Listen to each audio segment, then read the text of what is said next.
Welcome to the Score Bet, where betting on game day is made easier with all the promos and player props you need in a seamless and easy-to-use experience.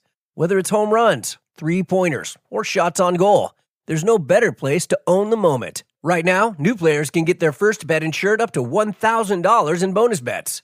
More action, more rewards, more for you. The Score Bet. Download the app today. Must be 21 plus. Gambling problem? Call 1-800-GAMBLER.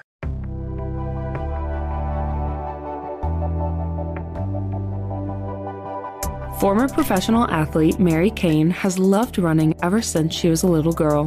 When teachers wouldn't allow her to roughhouse on the playground like the boys did, running became the outlet she craved. It was an acceptable way to be physically aggressive. The act of exhausting herself was rewarding both during and after her runs.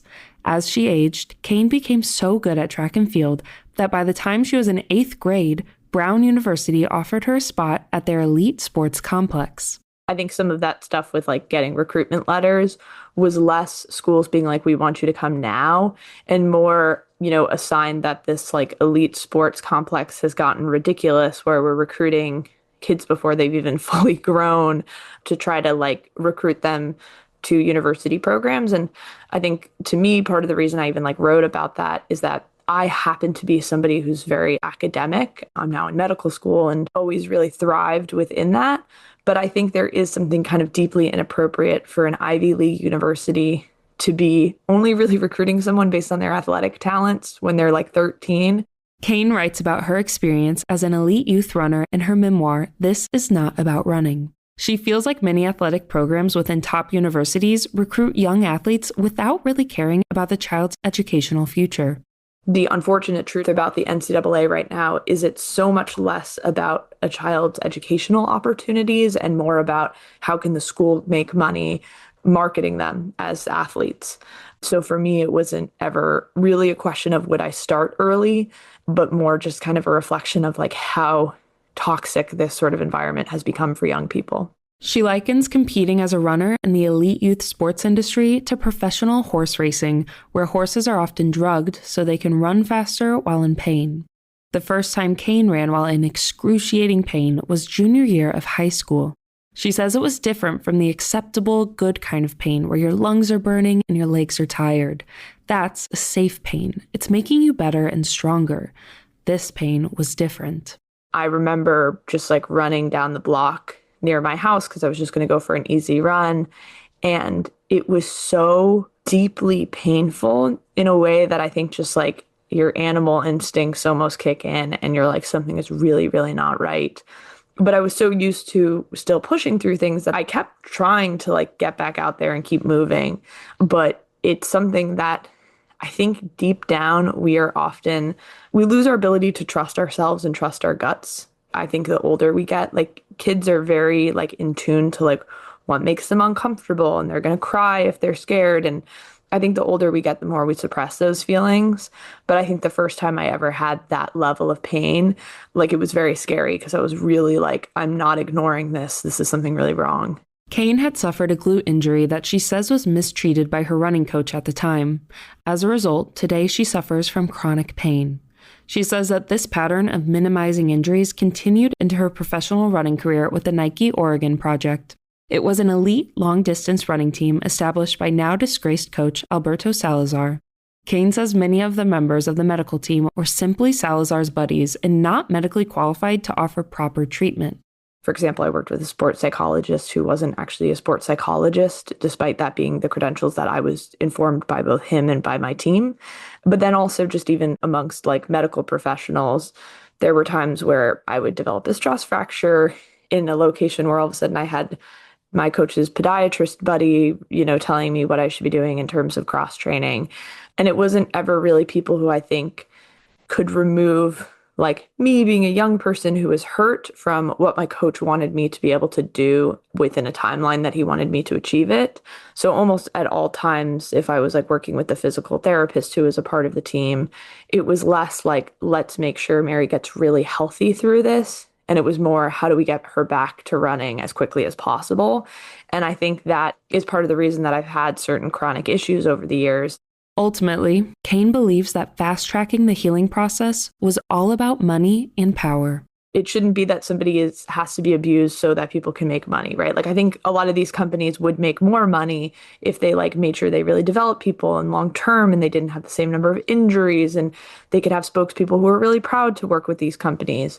So to me, it's so interesting because I think for a long time, I used to think like, oh, it's because of money, but I think it's really mostly about power. And those two things I think can have overlap, but I think good business is taking care of the people who are a part of your business. I don't think good business from a financial sense is abuse. Throughout her career as both a professional and student runner, Cain says she suffered sexual, physical, psychological, and emotional abuse at the hands of coaches.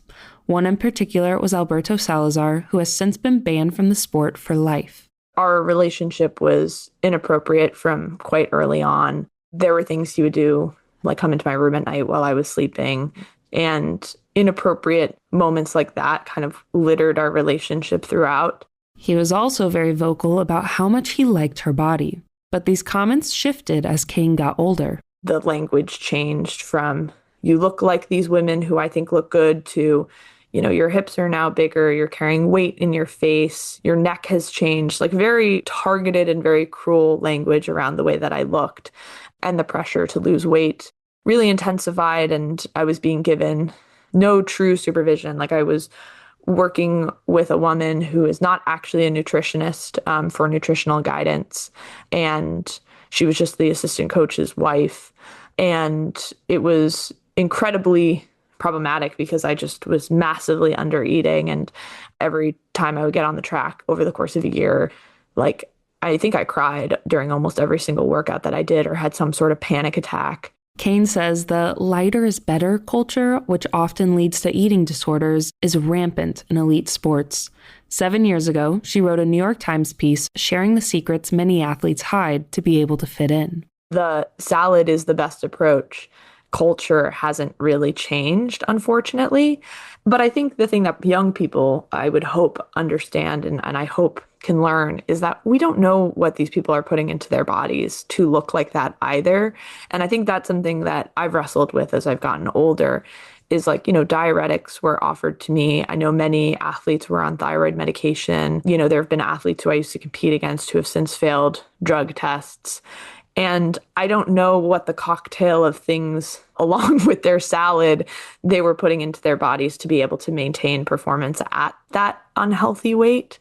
And I partly share that because I think as a young girl who was being quite literally compared to the pictures of other women, being able to kind of have that perspective of like, I don't know what they were putting their bodies through, and I'm never going to make choices like doing drugs to be able to maintain that look. The constant starvation and overtraining through injuries ultimately affected Cain's performance. She developed a syndrome known as REDS, or relative energy deficiency in sport. It's a condition that affects both male and female athletes. It's when you are under fueling to like the extent that you're like exerting energy. And what happens is this whole systems failure within your body. And for women, like one of the warning signs is you develop amenorrhea, which is more than 6 months of a lost period.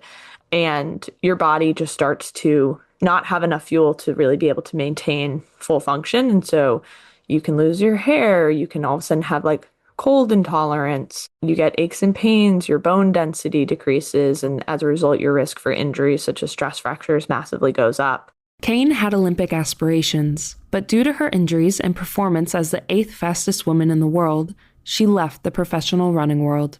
Today, she's a medical student at Stanford University and founder of Atlanta, a nonprofit based in New York City. Its mission is to provide professional athletic mentoring to underserved girls. I hope all of the younger athletes that we serve are able to have lifelong relationships with sport and not drop out at the rates that we unfortunately see so many young girls drop out at. And then for the professional women, they can develop career skills and feel supported in ways that similarly have them stay a part of sport and ultimately become leaders in sport. Because so often within this broader sport industry, we don't really see strong female role models. And unfortunately, sometimes the folks that do make it to the top are people who condoned really poor and really toxic cultures throughout their career, instead of people who are like, no, I have always been in this environment that puts women and girls first. Cain is also on the board of the Athlete Survivors Assist, an organization that's working to prevent abuse in sports. What she tells young athletes is to keep it fun. Because as soon as you realize it's not fun anymore, that's either a sign that it's time for you to maybe try something new so that you can continue to bring joy into your life, or it's a sign that there's a problem. Because as soon as someone's making it more about them and your performances are upsetting them because they want more, that's a warning sign in and of itself. Because good coaches and great coaches want you to do well, but they want that for you. They want you to be able to have a great time. It's not about them and their leaderboard and all of the successes that they have. It's like the coaches that really change lives and are great are doing it for the kids, not for them. Cain's book, This Is Not About Running, is available now in bookstores and online. You can learn more about Mary Cain and all of our guests on our website, ingoodhealthpodcast.org. For more behind the scenes, follow In Good Health Pod on Facebook, Instagram, and X. Our writer-producer this week is Polly Hansen. Our executive producer is Amira Zaveri. I'm Kristen Farrah.